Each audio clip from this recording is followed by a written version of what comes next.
Me chamo Denilson e este é o capítulo de distúrbios respiratórios, certo? Onde serão abordados asma e pneumonia. Segundo a definição da GINA, a asma é uma doença heterogênea, usualmente definida por inflamação crônica das vias aéreas. É caracterizada por sintomas respiratórios, como dispneia, respiração curta, aperto no peito e tosse, e que pode variar com o tempo e em intensidade, juntamente com a variável limitação do fluxo respiratório. Bom, a partir disso é importante adicionar que o diagnóstico da asma costuma ocorrer na infância, em ambiente ambulatorial. A asma é uma doença crônica que, quando controlada, pouco interfere na qualidade de vida dos pacientes. Porém, pode haver o desencadeamento de uma exacerbação devido a algum gatilho, e isso levar o paciente em crise para emergência. Em relação à anamnese, os pacientes com exacerbação da asma podem chegar à emergência apresentando um quadro leve, moderado ou grave. Comumente, os pacientes apresentam dispneia, dor torácica, tosse, respiração curta, sonolência ou confusão mental e podem relatar o uso de medicações para o tratamento de asma, além de outras queixas. Cabe ao profissional médico investigar se o paciente apresenta diagnóstico prévio de asma, alguma limitação para a realização de atividades cotidianas, se ele apresenta algum distúrbio do sono. Cabe também investigar sinais e sintomas de anafilaxia, como diagnóstico diferencial, e algum outro fator de risco para a morte relacionada à asma. No quadro 1, podemos ver alguns fatores de risco que predispõem à letalidade da crise asmática em um determinado paciente. Então, caso o paciente relate história prévia de asma quase fatal, que necessitou de uma intubação orotraqueal e ventilação mecânica, ou atendimento de emergência no último ano, uma não adesão ou uma pobre adesão ao tratamento, enfim, a presença de qualquer um desses fatores deve ser levada em consideração no manejo do paciente.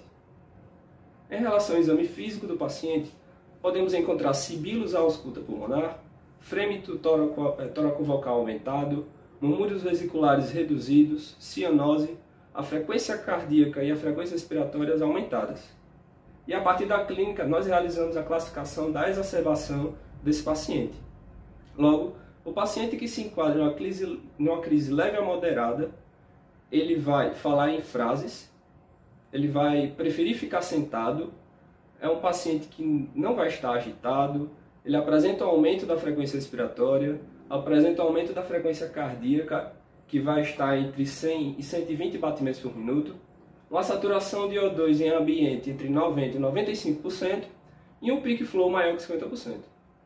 Já uma crise grave, ela é caracterizada quando o paciente fala em palavras, não em frases, senta-se inclinado para a frente, porque ele acha mais confortável dessa maneira, encontra-se agitado ou confuso, sonolento, tem uma frequência respiratória maior do que 30 incursões por minuto, usa a musculatura acessória para poder conseguir respirar e apresenta uma frequência cardíaca maior do que 120 batimentos por minuto.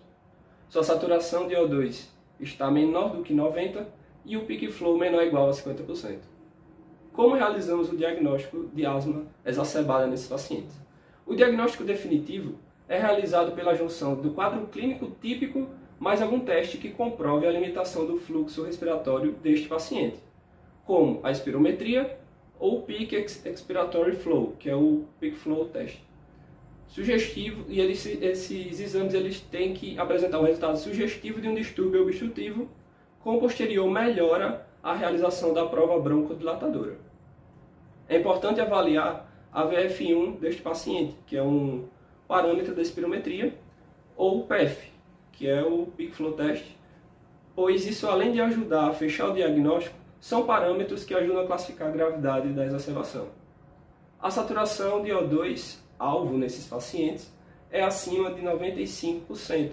Então, se estiver abaixo de 92%, é um fator que prediz a hospitalização desse paciente. Quanto à radiografia de tórax, ela não é solicitada de rotina, mas deverá ser solicitada quando houver uma suspeita de outra patologia associada, como uma pneumonia, um pneumotórax ou alguma complicação cardíaca, especialmente nos idosos. Falando agora sobre o tratamento, a primeira medida pode determinar a gravidade da exacerbação para as crises leves e moderadas. Está indicado o uso de um broncodilatador beta-2 agonista de ação curta inalatório, de preferência com espaçador associado.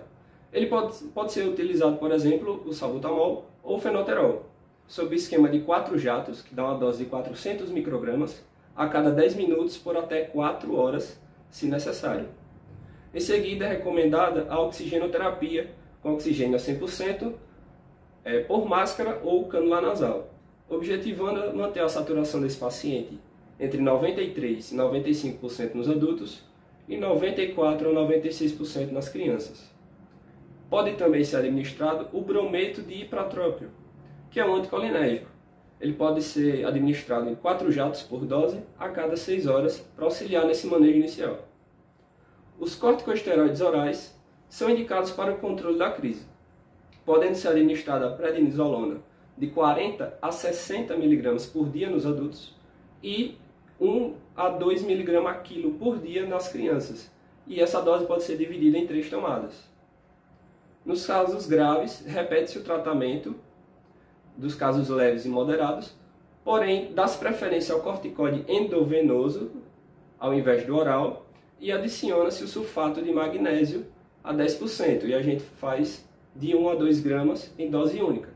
Esse sulfato de magnésio ele pode ser diluído utilizando a solução de sulfato de magnésio 10%, pegando-se 10 a 20 ml dessa solução de magnésio em 100 ml de soro fisiológico a 0,9%.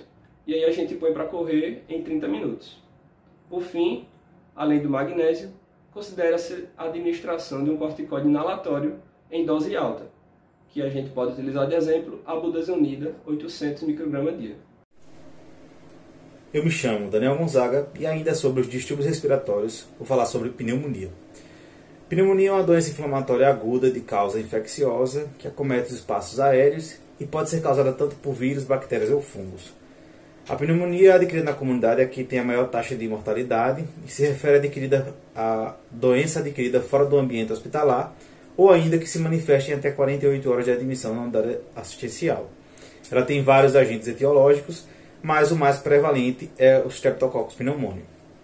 Quanto à anamnese, o paciente vai ter uma história de febre persistente, uma tosse que pode ser seca ou produtiva, uma dor torácica ventilatória dependente, dispneia, calafrios, podem aparecer sintomas sistêmicos, como cefaleias, vômito, diarreia, mialgia, fadiga e queda do estado geral.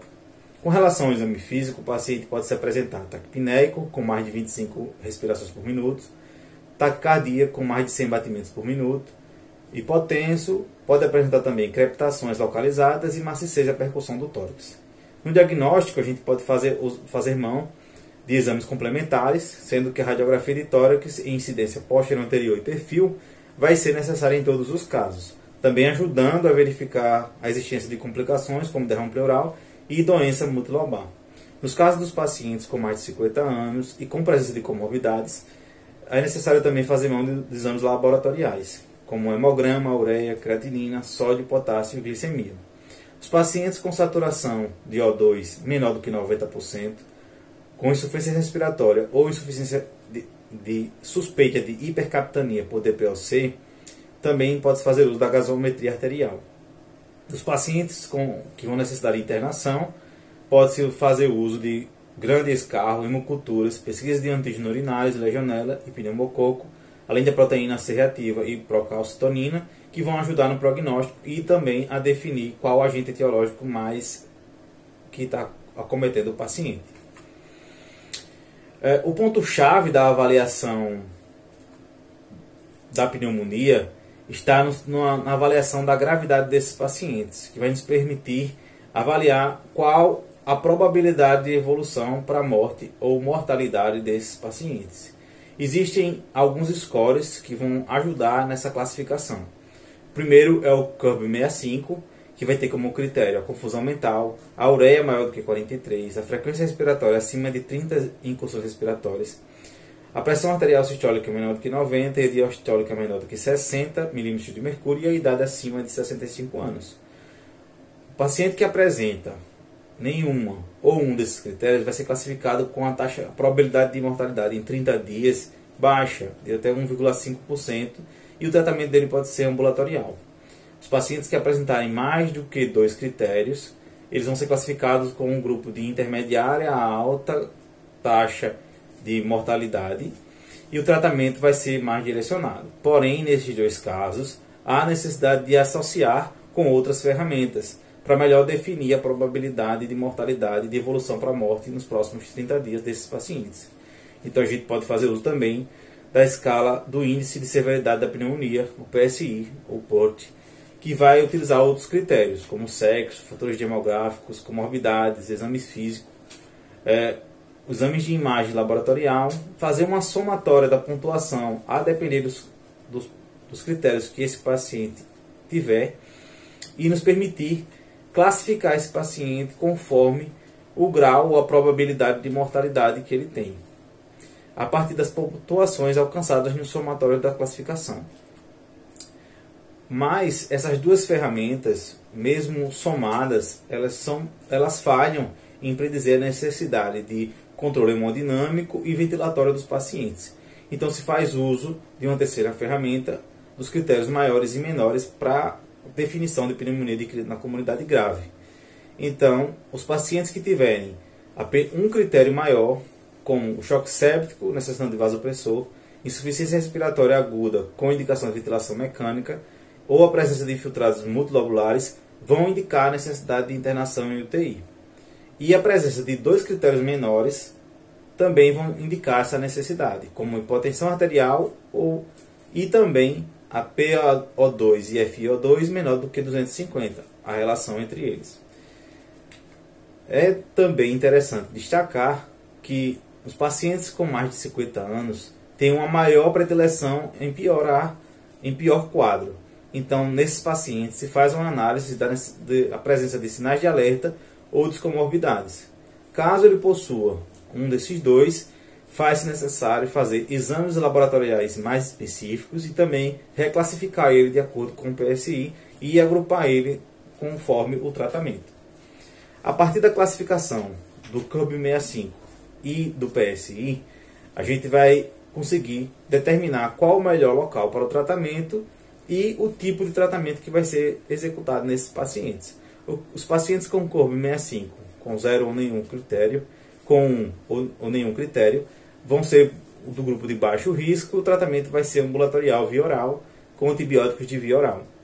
No grupo de até 70 no PSI, ele vai ser classificado em grupo 2 e o tratamento vai ser igual ao tratamento do grupo 1, podendo ser por via oral. Já do grupo 3, a gente vai ter uma necessidade maior de internação, que vai de 24 a 48 horas, e também fazer uso de antibióticos endovenosos.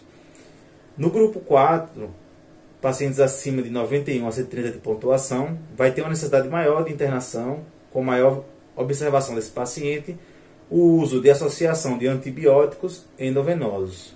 O grupo 5, que é o grupo de maior risco de mortalidade, com pontuação do PSI acima de 130, vai ser necessário a internação em unidade de terapia intensiva, o uso de cefalosporina de terceira geração, associados a macrolides endovenosos ou só fluoroquinolona. Para facilitar o entendimento, o fluxograma mostra que pacientes que apresentem uma avaliação clínica sugestiva, o raio-x de tórax também sugestivo, e nos casos pertinentes, exames laboratoriais e oximetria menor do que 90, quando esses pacientes esses exames não sugerem a pneumonia adquirida na comunidade, a gente tem que investigar diagnósticos diferenciais, como insuficiência cardíaca, ou tuberculose ou outra causa. Quando esse paciente, nos exames, na avaliação, sugerir pneumonia adquirida na comunidade, a gente vai passar esse paciente para a avaliação dos scores.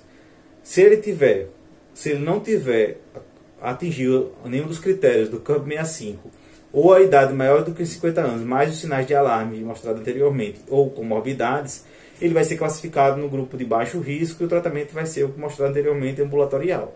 Se ele apresentar algum desses critérios positivos, ele vai ser reclassificado através do PSI. E aí a gente vai classificar ele conforme o grupo de risco e pontuação adquirida nos critérios. E aí também determinar qual o local melhor para o tratamento desse paciente, e conforme o grupo 2, 3 ou 4, e também qual tipo de tratamento ele vai receber.